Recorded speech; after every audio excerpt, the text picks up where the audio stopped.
राम कृष्ण हरी. मी तुम्हा सर्वांचं स्वागत करतो आमच्या संत विचार या यूट्यूब चॅनलवरती.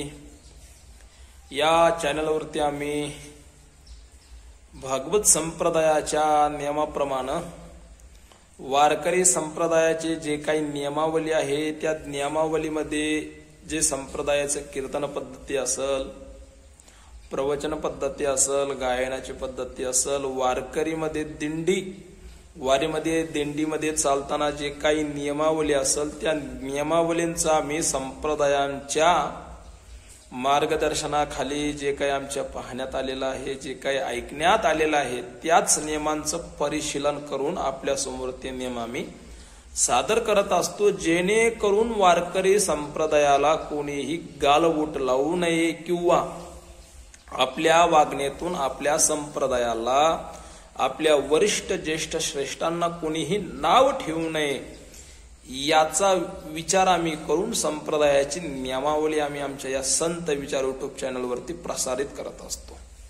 तर प्रथमतः तुम्हा सर्व भगवान पंढरीश पांडुरंग परमात्म्याचे आराध्य एकमेव सेवक शिष्यगण सगळे भक्तगणांच्या चरणी, संप्रदायाचे सर्व आराध्य असलेले सर्व संत सज्जन मायबापांच्या चरणी सेवकाचा सादर साष्टांग दंडवत प्रणाम.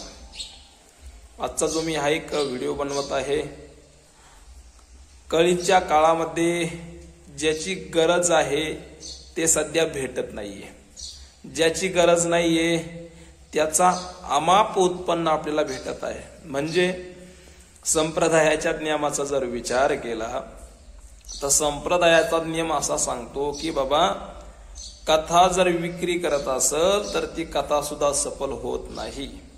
एवढंच नाही, तुकोबारायांकडे साक्षात महाराष्ट्राचे आराध्य दैवत छत्रपती ज्यांना म्हटलं जातं असे असलेले सर्व मराठा साम्राज्याचे आराध्य दैवत ज्यांना मानलं जातंय छत्रपती शिवाजी महाराज देखील यांनी आपल्या श्रीमंत जगद्गुरु तुकोबारायांना नजराणा पाठवला होता.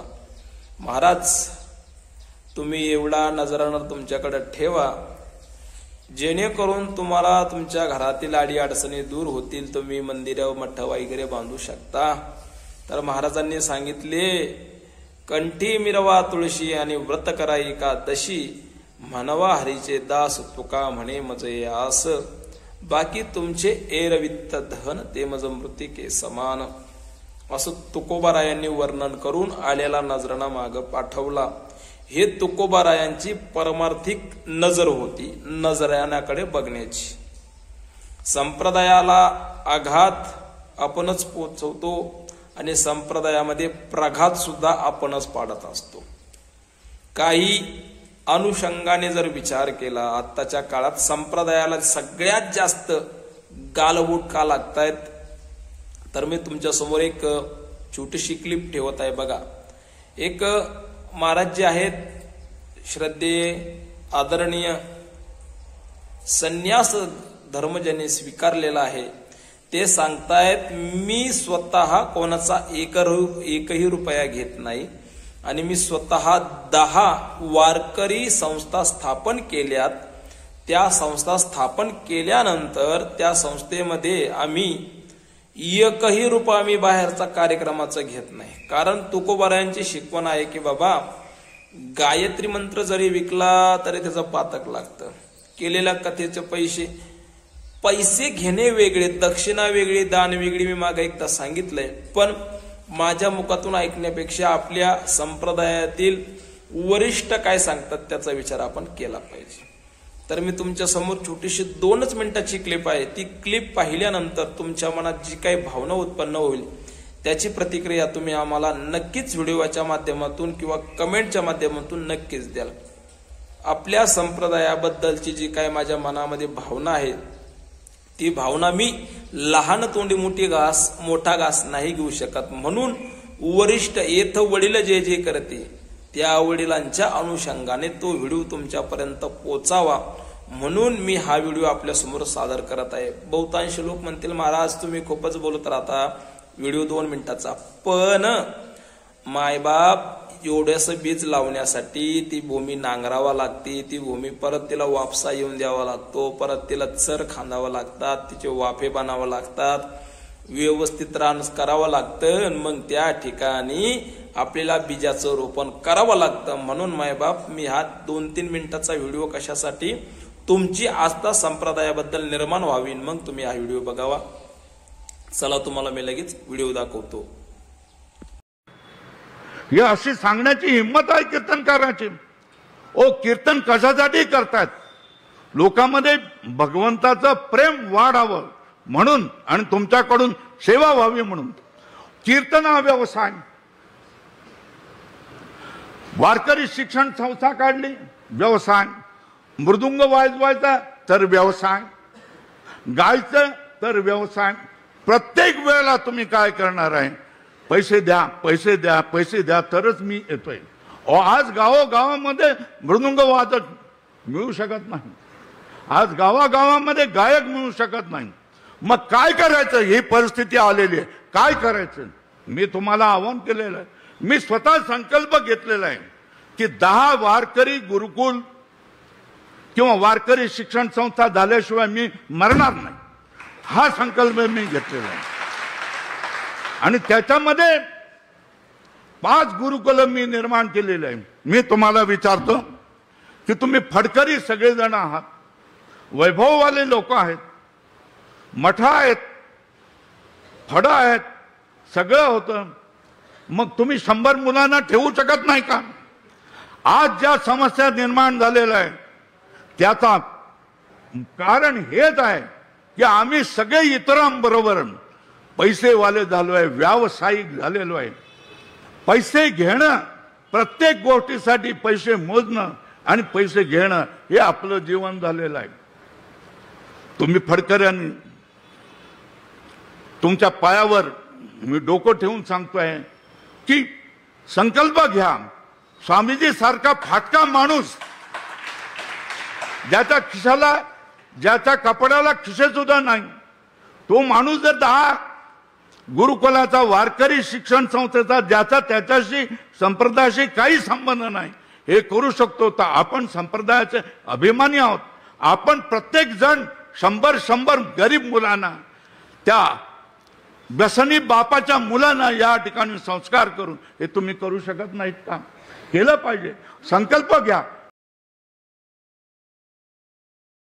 सर्वांनी व्हिडिओ हा नक्कीच पाहिलेला असेल. आता प्रत्येकाच्या मनात शंका येत असेल, हे महाराज संप्रदायामध्ये राहून संप्रदायाचेच कारण का माय बापा हो? जर आपल्या घरातील कोण एखादा व्यक्ती, एखादा ग्रहस्थ किंवा आपले वडील, माझ्या वडिलांची मिराशिगा देवा तुझी चरण सेवा पांडुरंगा, या युक्तीप्रमाणे जर विचार केला, आमच्या संप्रदायामध्ये ज्यांना आम्ही वडिलस्थानी म्हणतो, ज्यांना जगद्गुरु तुकोबाराय ही पदवी आहे, माऊली ज्ञानोबारायांनी ही पदवी आहे म्हणजे त्यांनी लावून नाही घेतली, तर त्यांच्याकडे ती गेलेली आहे. कशी? त्यांच्या वागण्यावरून गेलेली आहे. आपलं वागणं असं असावं की आपल्याकडून काहीतरी आचार आणि विचार समाजाकडे योग्य रीतीने गेले पाहिजे. तीच परंपरा आपण पुढे चालू ठेवावी. जसं आपल्या घरामध्ये आपण सांगतोय, ऐका, आतापर्यंत आज तागायत आपल्या घरामध्ये आपल्या वडीलधाऱ्या व्यक्तींना कोणीही नाव ठेवलेलं नाही.